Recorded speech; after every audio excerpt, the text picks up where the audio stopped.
പിന്നെ ഇവിടെ നിന്ന് നമ്മൾ നൈറ്റിൽ സാധനങ്ങളൊക്കെ വാങ്ങാൻ പോലെ കുറച്ച് റിസ്ക്കിയാണ്. രാത്രി മാടുകൾ, ഈ എന്താ പറയുക, നമ്മളെ കാട്ടുപോത്ത്, കാട്ടെരുമല്ലേ, അത്തരം ജീവികൾ രാത്രി റോഡുകളിലുണ്ടാവും. അപ്പോൾ അതൊന്നും ശ്രദ്ധിച്ചാൽ മാത്രം മതി.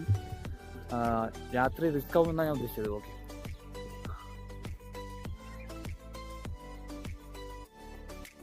അപ്പോൾ ഇവിടെ നിന്ന് നമുക്ക് ഈ ഒരു മലനിരകളെ കാണുമ്പോൾ തന്നെ കിട്ടുന്ന ഒരു വൈബ് ഉണ്ടല്ലോ മച്ചാമാർ, അത് വേറൊരു റേഞ്ചാട്ടോ. നമുക്ക് ഇത്തരത്തിലുള്ള ഒരുപാട് സ്ഥലങ്ങളിലേക്ക് യാത്ര ചെയ്യേണ്ടതുണ്ട്.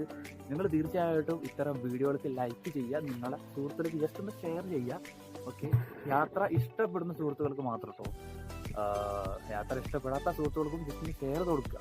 കാരണം നമ്മൾ ഇത്തരത്തിലുള്ള യാത്ര ചെയ്യുമ്പോൾ ജോലിയിൽ നിന്ന് ഭയങ്കര ഫ്രീ മൈൻഡായിട്ട് പോകുന്നത്.